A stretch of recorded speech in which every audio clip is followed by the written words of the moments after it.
Hi, I'm Lamar Townsend, and in this video, I'm going to be talking about the 12 zodiac signs and their ruling planets. Each of the 12 zodiac signs has their own ruling planet. Some of them actually have two ruling planets, so let's talk about it. By the way, if you're a first-time watcher, I am Lamar Townsend. I'm a natural intuitive, clairvoyant, clairaudient, empathic, psychic tarot reader, and I would love to do a personal, private, confidential tarot reading for you. Contact me at lamartownsendtarot.com for your own personal, private, confidential psychic tarot reading or your own birth chart reading. I also do birth chart reading, so I would love to do a tarot reading or a birth chart reading for you. So contact me at lamartownsendtarot.com for that information. You can also follow me on Instagram at Lamar Townsend, like me on Facebook, facebook.com/LamarTownsendOfficial.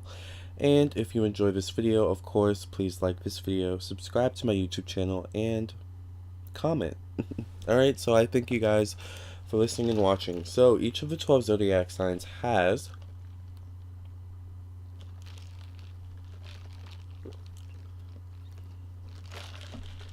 their own ruling planet. Sorry, you guys know I love my Starbucks, clearly. Let's talk about the 12 zodiac signs and their ruling planets. Now, I also want to mention that some of these zodiac signs actually share the same ruling planets. So we will find a lot of similarities in this list that I'm about to get into. The 12 zodiac signs and their ruling planets. Number 1, Aries. Aries is ruled by the planet Mars. Aries is a fire sign, and Mars is all about our sexual desire, our animalistic instincts,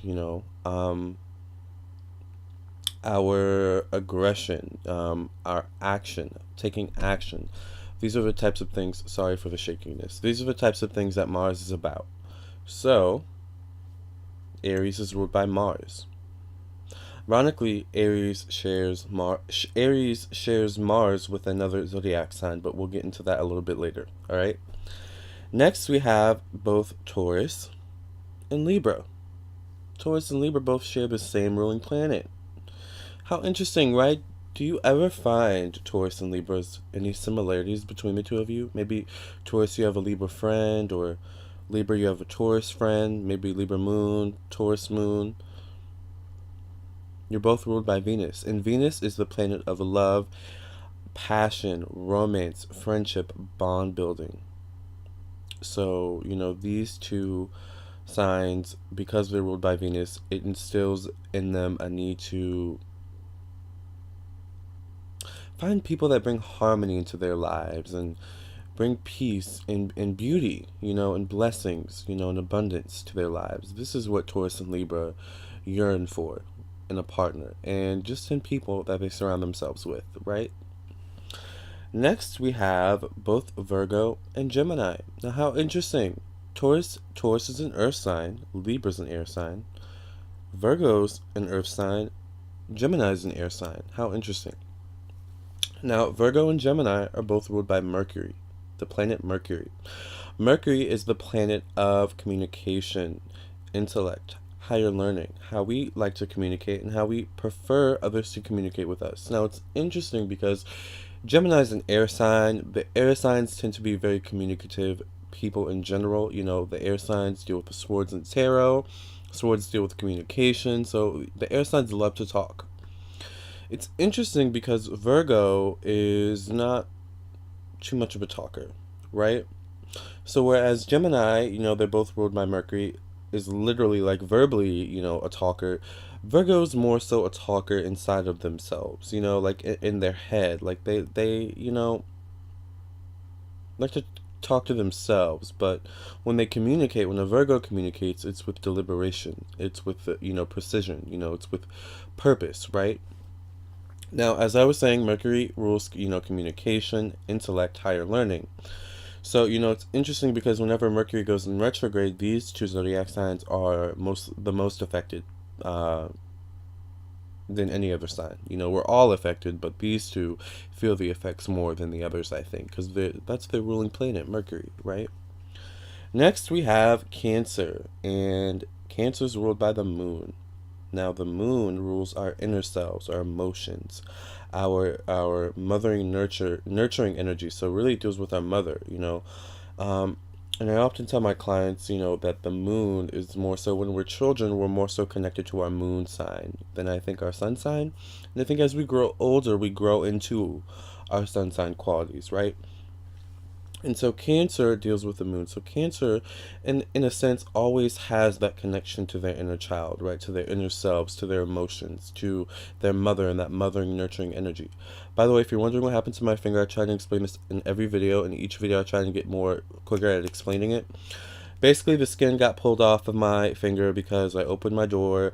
The door handle, the metal was peeling, and I was delivering a pizza because I'm a pizza delivery driver.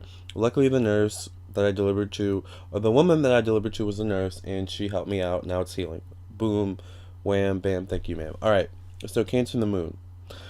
I'm okay. I just like to explain that because I'm clearly just wearing a big thumb. A big band-aid on my finger. I don't even know why I said thumb. All right, whatever.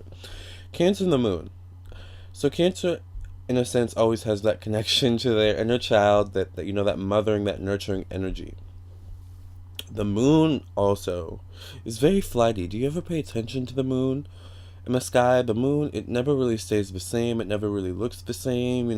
When you see it full, you're like, wow, how beautiful. I wish it could stay like this forever. Then the next day, it's like half, or the next day you don't even see it in the sky at night. It's just really flighty, right? Cancers can sometimes be the same way, just very flighty, very into themselves. Not that that's a bad thing, right? It's another interesting thing because the moon, each planet, as they rotate and do their thing, changes zodiac signs in the sky in terms of astrology. Most planets, it takes, a long time, such, months, years, even like decades for, a planet to change a zodiac sign, right? But it's not all planets, by the way. It's different for each planet. But the moon changes zodiac signs like every 3 days, so it's very interesting, the moon, right? Next, we have Leo and the sun. Leo's ruled by the sun. It's interesting because the sun rules. I like to say this, by the way, before I even get into that. Leo, okay, so the sun is basically a big star in the sky that has a big purpose and function in our daily life here on Earth, right? And the sun in astrology rules the ego, the higher self. Now it's interesting because sometimes the ego can be a block actually to the higher self, right? I say all this to say Leos are naturally born stars. They're naturally born here to help people and be of service. And, not only to other people, but themselves as well. Leos are just bright, sunny people, right? And that's why we love them. Next, we have Scorpio. And Scorpio, as I was saying, remember I was saying about Aries. Aries shares a ruling planet with another zodiac sign. Scorpio is ruled by both Mars and Pluto. We've already talked about Mars and how it's about, animalistic instinct, sexual desire, aggression, action. Pluto is the planet of regeneration, rebirth, transformation, death. Pluto also rules those types of things. Spiritual, transformations and, the evolving of the personality and the, and when I say death, I think I mean more so the death of the ego, more so than literal death, right? Because that's kind of what Pluto is about, is the death of the ego and, taking down the ego and revealing the truth, right? Which is where Scorpio gets that kind of dark, aura about them and the essence of the need to get underneath the surface, look beneath the surface and find the truth in every situation and every individual that they encounter, right? Next, we have Sagittarius. Sagittarius is ruled by Jupiter, and it's interesting because Jupiter is the planet of luck, which is why often Sagittariuses can find themselves having great luck, and just, seemingly out of nowhere. It's like they just find themselves, in lucky situations, But Jupiter is also about the abstract mind, abstract thinking.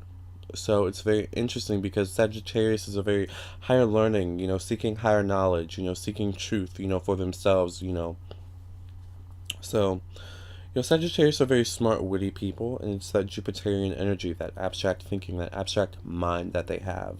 Very interesting. Interestingly enough, as well, Sagittarius shares their ruling planet with another zodiac sign, which we're about to get into here in a few. All right. Next, we have Capricorn. Capricorn is ruled by Saturn. Saturn rules time, karma, debt, hard work, work ethic. And this is why Capricorns are very hardworking people and very serious people, because they know time is money, time is to be taken seriously. Life is to be taken seriously. That's what Saturn is about, taking life seriously, getting work done. No BS, hard hitting. Saturn is a very tough, a brutal planet even sometimes. But in the end, Saturn always, shapes their thespians, I guess I want to say, into diamonds in the rough, right? And that's what a Capricorn is, a diamond in the rough, ultimately. Aquarius. Next, we have Aquarius, and I want to say Capricorn shares their ruling planet with another zodiac sign, Aquarius. Aquarius is ruled by both Uranus and Saturn. Now, we've already talked about what Saturn is about: hard work, work ethic, time, karma, debt. So we already know about that. Uranus rules astrology. Uranus is a forward-thinking, forward-moving, innovative planet. Uranus rules technology as well, which is why Aquariuses can sometimes be very quirky kind of individualists. And that's why we love them, right? Aquariuses are just who they are, and we need people like that, who are just unapologetically who they are, right? And last, remember I was saying how Sagittarius shares a ruling planet with another zodiac sign, Pisces. Pisces and Sag both share the same planet, Jupiter. Pisces is ruled by Jupiter. We've already talked about what Jupiter is about, the abstract mind, abstract thought. Jupiter is also the planet of luck. So yes, Pisces, there is an essence of luck to you guys as well. You guys have that Jupiterian lucky energy.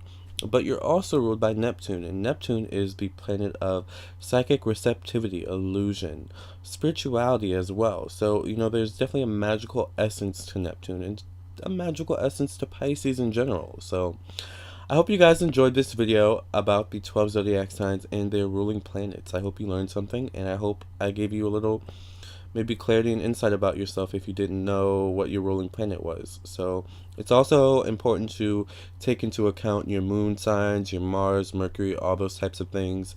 And then, not only take into account those planets of the sign, but then also the planet itself, the moon. Okay, if your moon sign, the moon itself is in Libra, well, Libra is ruled by Venus. So you have a moon, your moon, the planet moon, with Venus. Great combination. But then we have maybe a moon, sign with like Capricorn. So then we have the moon with Saturn. Not so much of a, great combination. Maybe a little bit of a tough childhood, actually, right? So that's kind of how astrology works. It's just making connections and things like that. And maybe I'm easily able to do this because my Mars and Mercury are both in Sagittarius. So we've already talked about what Sag is about. So with that being said, I could talk, for days about this. So I thank you for listening and watching. Contact me at lamartownsendtarot.com for your own personal, private, confidential psychic tarot reading or your own birth chart reading, okay? Until then, thank you for listening and watching. I wish you nothing but the best, love, health, and success until the next video, okay? Thank you.